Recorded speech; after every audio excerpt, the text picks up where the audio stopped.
வணக்கம். நம்ம ஏற்கனவே அந்த டூல்ஸில் நம்ம ரீடச் டூல்ஸில் நம்ம healing brush tool and brush tool ரெண்டு நம்ம பார்த்துட்டோம்.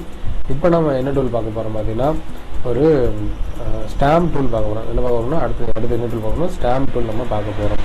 இந்த ஸ்டாம்ப் டூல் எப்போ யூஸ் ஆகுது பார்த்தீங்கன்னா, ஒரு இமேஜோடைய காப்பி எடுக்கிறதுக்காக அதே இமேஜை இன்னொரு தடவை கொண்டு வரதுக்கு இந்த நம்ம ஸ்டாம்ப் டூல் நம்ம யூஸ் பண்ணிக்கலாம். உதாரணத்துக்கு ஒரு இமேஜை வச்சுக்கிறோம். இமேஜ் வச்சுட்டு இந்த இமேஜை தூக்கி இங்கே வச்சுக்கிறோம். இந்த இமேஜ் தூக்கி வச்சாச்சு. இந்த இமேஜோடைய அப்படியே டூப்ளிகேட் நமக்கு வேணும் அப்படின்னு கேட்டிங்கன்னா, இந்த ஸ்டாம்ப் டூல் ப்ரெஸ் பண்ணிவிட்டு அதே மாதிரி ஒரு ஆல்ட்டை ஹோல்ட் பண்ணிவிட்டு ஒரு சென்டரான இடத்துல கிளிக் பண்ணிவிட்டு நீங்கள் சைஸ் கூட கொஞ்சம் நீங்கள் இன்க்ரீஸ் பண்ணிக்கலாம். நீங்கள் கேப்ஸ் லாக் ஆன் பண்ணியிருந்தீங்கன்னா உங்களுக்கு இந்த மாதிரி காட்டும். கேப்ஸ் லாக் யூஸ் பண்ணிங்கன்னா இந்த ரவுண்டு உங்களுக்கு வந்து கிடைக்கும். அதனால் நம்ம இப்படி கிளிக் பண்ணிவிட்டு என்ன பண்ணோம்னா, இப்படியே அழகாக அந்த படத்தை நம்ம அப்படி உள்ள வச்சிங்கன்னா அந்த ப்ராசர் எங்கெல்லாம் மூவ் ஆகுதோ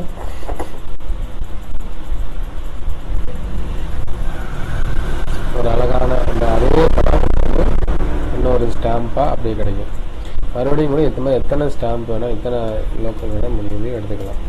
இதுதான் இந்த ஸ்டாம்ப் டூலுடைய முக்கியமான அப்ளிகேஷன். சரிங்களா?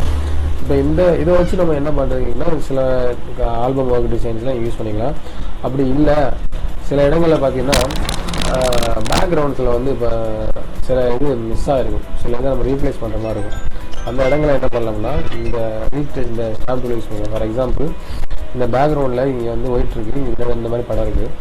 இந்த இருக்க அந்த இதை ரிமூவ் பண்ணணும், இந்த கோடை ரிமூவ் பண்ணணும். பார்த்தீங்கன்னா இந்த கிளிக் பண்ணிவிட்டு இப்படி பண்ணிங்கன்னா உங்களுக்கு வந்து அழகாக அந்த பேக்ரவுண்ட் அந்த இதில் அந்த இமேஜஸ் எல்லாமே உங்களுக்கு ரிமூவ் ஆகிட்டு உங்களுக்கு வந்து ஒரு நீங்கள் வேணுங்கிறத நீங்கள் வந்து ரீப்ளேஸ் பண்ணிக்கலாம். ஒரே இமேஜில் கூட ரீப்ளேஸ் பண்ணிக்கலாம்.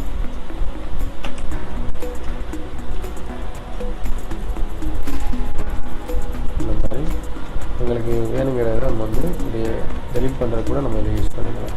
ஒரு பிளைன் பேக்ரவுண்ட், அன்வான்ட் பேக்ரவுண்ட்ஸ் ஏதாவது அன்வான்ட் திங்ஸ் தெரிஞ்சு அதை ரிமூவ் பண்ணணும்னா நீங்கள் இந்த மாதிரி அழகாக ஸ்டாம்ப் டூல் யூஸ் பண்ணி ரிமூவ் பண்ணலாம்.